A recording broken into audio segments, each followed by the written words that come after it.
오늘을 읽는 책, 문학평론가인 국민대학교 국문학과 정선태 교수와 함께합니다. 국민대학교 한국어문학부 국어국문전공 정선태 교수님 함께하겠습니다. 교수님. 네, 안녕하세요. 네, 오늘 어떤 책 소개해 주시겠습니까? 네, 오늘은 두말하면은 잔소리가 될 인권 변호의 대부 중에 한 분이라고 할 수 있죠.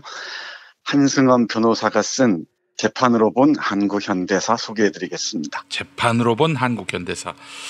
매우 의미심장한 작품일 것 같습니다. 그렇습니다. 이 책을 펼치면 한승헌 선생께서 쓴 역사 속의 재판, 재판 속의 역사라는 머릿말이 있는데요. 그중에 한 구절을 읽고 얘기를 계속 이어나가겠습니다. 예. 50년이 넘는 오랜 변호사 활동에서 내가 본 한국의 사법부와 재판은 참으로 안타까웠다. 적어도 시국 사건 재판에서는 그러했다. 집권자 쪽에 기우는 법정, 입법자와 집권자, 그리고 재판관의 과오로 말미암은 피고인의 순환, 법의 보장 기능보다 지배 기능을 중시하는 재판, 정치 상황과 시류에 좌우되는 영합적 논리, 정치의 사법화에 휘둘리는 사법의 정치화, 외풍 못지않게 위험한 사법부 안의 내풍 등 이루 헤아릴 수 없는 문제들을 드러냄으로써 사법부가 오히려 법치를 왜곡하고 국민의 신뢰를 스스로 무너뜨렸다. 네, 이렇게 씁니다. 그러니까 정의와 불의를 아울러 외면한 이 사법부의 민낯을 고스란히 보여주고자 이 책을 썼다고 얘기합니다. 지금 우리가 몸소 경험하고 있듯이 정치의 사법화에 휘둘리는 사법의 정치화, 그리고 외풍 못지않게 위험한 사법부 안의 내풍 등등 역사를 조금만 들여다보면은 지금 현재 사법부가 안고 있는 문제가 과거에 여러 번에 걸쳐서 반복되어 왔다는 것을 알 수 있을 것 같습니다. 예. 그래서 이 책을 읽다 보면은 역사의 중요한 국면마다 불의의 정권들은 어떤 사건을 조작해서 그리고 이 사법부는 이 정치 권력과 영합해서 재판을 왜곡하고 정의의 보루로서의 역할을 포기해버렸죠. 최근 1946년, 7년부터 시작해서 2009년이죠. 노무현의 죽음까지를 다루고 있습니다. 예.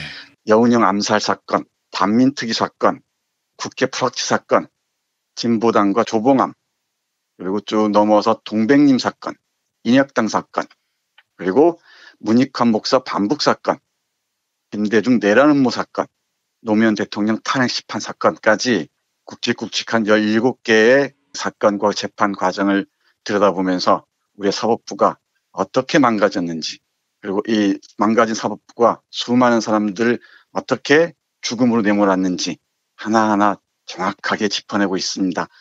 현장에서 인권 변호사로 또 지국사범 변호에 많이 나섰던 터라 이 한승헌 변호사의 육성이 훨씬 생생하게 다가오는 것 같습니다. 예. 그 중에서도 오늘은 두 번째 챕터에 실려있는 반민특위 사건에 초점을 맞춰서 짧게나마 여러분께 얘기 드리고자 합니다. 반민특위 사건은 우리가 잘 아는 바와 같습니다. 반민족 행위 처벌 특별법이죠. 예. 네, 이 반민법이 어렵게 국회를 통과하고 이승만도 마지못해서 이 반민족 행위 처벌법을 받아들입니다. 그런데 그 진행 과정을 보면은 온갖 모략, 음모를 통해서 결국 유야무야로 만들어버리죠. 반민특위 자체가 와해되는 과정에 이승만을 중심으로 한 정치 권력이 깊게 개입했었고요. 여기에 경찰들, 친일 세력들이죠. 친일 경찰들과 검찰들이 이걸 옹호하면서 반민특위 활동은 그대로 무너져버리고 맙니다. 국회에서 재헌의회죠. 그러니까 국회에서 반민족 행위 처벌법이 통과됐을 때 이 지난날의 그 친일 세력과 이에 동조하는 자들은 적극적으로 반민법 제정에 반대합니다. 그리고 반민법 제정에 나섰던 소장파 의원들을 공산당으로 몰아붙여요. 그리고 친일파를 소급법으로 처단하는 것은 공산당을 즐겁게 하는 처사라는 이런 용공놀이로 내몹니다. 그러니까 17개 사건을 이 책에서 소개하고 있다고 말씀드렸죠. 예. 대부분이 바로 빨갱이 몰입니다. 빨갱이 사냥입니다. 그러니까 이 레드 컴플렉스가 저 이승만부터 이 독재 권력에게 얼마나 중요한 전가의 보도였는지 정권이 위기에 처할 때마다 온갖 사건들을 조작해냅니다.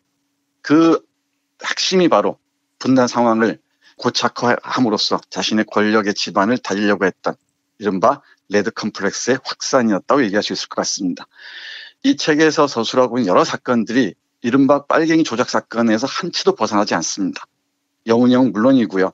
수많은 사건들이 그렇습니다. 그 원점에 제가 보기에는 바로 이 반민족 행위 처벌법에 대한 집요한 방해 행위가 있었던 것 같습니다. 예. 그래서 이승만은 끈질기게 이 반민법이 제대로 작동하는 것을 방해하고요.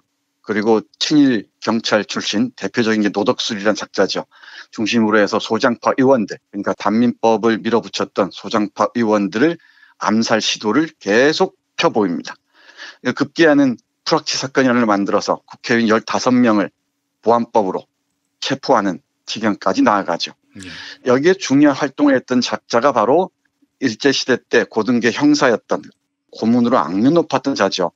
수도경찰청 총감 노덕술이었습니다. 예. 이승만은 노덕술을 여러 문제로 구설수에 오르자 그래도 노덕술과 같은 고문 기술자가 필요하지 않느냐 하면서 풀어달라고 요청을 하기도 합니다. 그러니까 이승만과 친일 세력이 어느 정도 깊숙이 결탁하고 있었는지는 반민특위 과정만 봐도 정확하게 알 수 있을 것 같습니다. 이 책에서 소개하는 사람들이 많습니다. 이 반민특위가 조사한 피의자가 모두 688명이었다고 하는데요. 예. 이름에 올린 사람 7,000명 정도였는데 그 중에서도 재판을 통해서 처벌을 받는다는 극소수에 지나지 않습니다.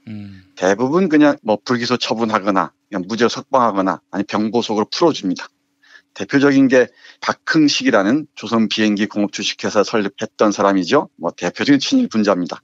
이 사람 그리고 최린 그리고 이광수 등등 정말 그 친일의 맨 앞에 섰던 사람들이 대부분 무죄 판결이나 받으나 마나한 재판을 통해서 다 풀려납니다. 이런 과정들을 보면서 제가 어제도 말씀드렸습니다마는 우리 해방 공간의 가장 큰 문제가 일본 제국주의와 협력했던 자들, 이른바 친일 분자들을 어떻게 처단할 것인가 했는데 이 문제가 실패로 돌아가면서 남한의 정치 상황은 반공만 내세우면 모든 게 통하는 그런 아주 심각한 상황으로 내몰리게 되죠. 많은 사람들이 이 친일 문제에 대해서 고민을 합니다마는 제가 보기에는 이 친일 문제에 대한 성찰과 비판, 거기에 합당한 처단이 없었기 때문에 지금도 우리 이렇게 지리하게 비생산적인 싸움을 해보지 않는가 싶습니다. 예. 그리고 그 친일파 후예들이 지금도 우리의 각계의 모든 분야에서 권력을 장악하고 있다는 것도 잊어서는 안 될 것 같습니다. 바로 그걸 뒷받침했던 게 경찰과 사법 권력이었다는 것이죠. 예. 이 부분을 좀 주목해서 봐야 될 것 같습니다. 앞에서 말씀드렸던 그 노덕술이라는 고등계 형사 있다고 그랬죠. 노덕술의 이 석방을 요구한 이승만의 발언을 잠깐 들어보겠습니다. 예. 이승만은 반민법 실시에 대한 담화에서 이렇게 얘기해요. 반민특위 활동은 상권 분립이 위배된다. 좌익 반란 분자들이 살인, 방화 등 지하 공작을 하고 있어 경험 있는 경관의 기술이 필요한데 그런 경관을 마구 잡아들이는 것은 부당하다고 특검을 비난했다. 이에 반민특위도 반박 성명을 내자 이번엔 공보처가 반민법 제5조에 해당되는 행정부 공무원에 대한 조사를 중지하겠다고 발표했다. 그리고 이승만은 반민법의 개정 작업을 지시했다. 이 과정을 통해서 이제 이른바 반민법이라는 게 누더기가 되는 거죠. 그리고 있으나 마나한 법이 돼버립니다. 노덕술 같은 자들을 전면에 내세워서 반민법 와해 공작을 펼쳤으니 이게 제대로 될 리가 없죠. 그걸 권력의 중심인 이승만이 적극적으로 지지하고 있었고 사법부도 아무런 힘도 맥도 주지 못한 채 거기에 굴복하고 말았던 것입니다. 여기에서 하나 더 사법부 관련해서 말씀드릴 것은 친일 동조 세력과 경찰이 반민특위를 무력으로 와해하기 위한 전략까지 펼친다는 것입니다. 이른바 이게 반민특위 습격 사건입니다. 이 구절 잠깐 보겠습니다. 반민특위는 경찰의 압박이 날로 가중되자 서울시경 최운하 사찰과장을 구속했는데 이에 격한 감정을 품게 된 경찰이 특위 본부를 습격하여 특경대를 강제 해산시키는 최악의 사태를 낳고 말았다. 국회와 정부 그리고 경찰 사이에 크고 작은 시비 공방이 되풀이되던 끝에 6월 6일 아침 서울 중부서 경찰관 40명이 반민특위 청사 암탉에 포진하고 있다가 출근하는 특위 요원을 강제 연행하여 경찰서 유치장에 감금하는 불법을 자행하였다. 경찰은 이들의 비행을 조사한다는 명목으로 무차별적인 고문도 서슴지 않았다. 신익희 국회의장 등 의원 대표가 경무대를 항의 방문했을 때 이승만은 특경대 해산은 내가 지시한 것이라며 숨김없는 고자세를 보였다.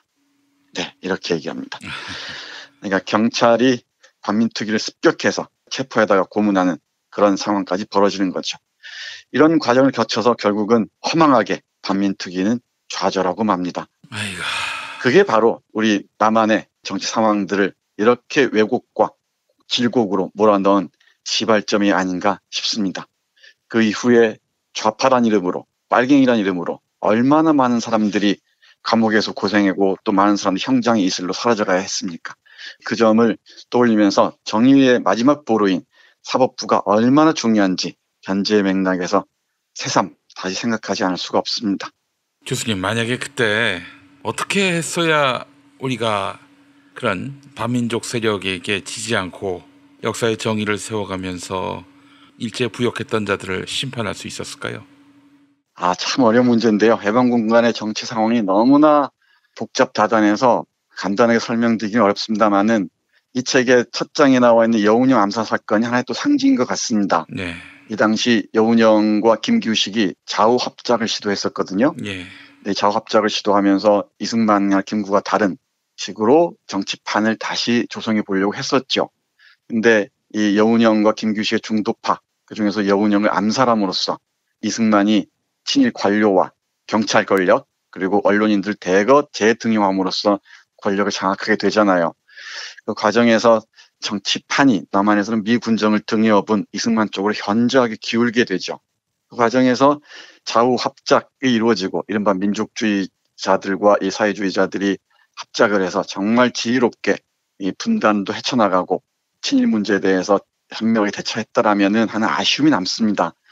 그런데 이 백주 대낮의 테러가 흥행하는 상황에서 정치가들의 운신의 폭도 그렇게 넓지는 않았던 것 같습니다. 북한에서는 소련이 꽂아 넣었다고 얘기해야 되겠죠. 꽂은 김일성이 권력을 장악해버렸고 거기서도 김일성 중심으로 모든 체제가 재편돼 버렸고요. 남한에서는 더욱 복잡다단한 정치 환경 속에서 수많은 사람들이 테러에 목숨을 잃습니다. 저는 이런 상황에서 친일 패거리들이 자신의 과오를 뒤덮기 위해서 전면에 나서서 남한의 정치판을 새롭게 짜려고 했던 그런 상황에서 남한의 정치 지도자들이 여러 가지 있겠죠. 파벌투쟁도 있고 어떤 이기적인 욕망도 있을 테지만 그 과정에서 이승만에게 모든 권력을 빼앗겨버린 게 이런 문제를 지금까지 끌고 오게 하는 요인이 아니었나 생각합니다. 예.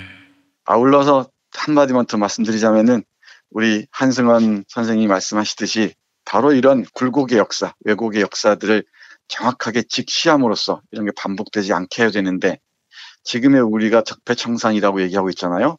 피로증을 얘기하고 있는 사람이 있었는데 예. 여기 피로증이란 말은 써서는 안 됩니다. 그렇습니다. 예. 아무리 필요하더라도 이건 필요하지 않습니다. 이 적폐청산의 문제를 사법부나 군이나 관료나 여러 부문에 걸쳐서 적폐를 하나하나 정말 조근조근 청산해 가지 않으면은 우리가 방금 말씀드렸던 해방공간의 그런 혼란을 또다시 반복할 수밖에 없고요. 역사적으로 부정한 자들이 또다시 우리 사회를 지배하게 되는 그런 상황으로 내몰릴 것이라고 저는 생각합니다. 예, 알겠습니다. 광복절이 이제 내일인데 말이죠. 네. 오늘 아주 중요한 책 한 권 소개해 주셨습니다. 정선태 교수님, 우리 모레 또 뵙도록 하겠습니다. 네, 고맙습니다.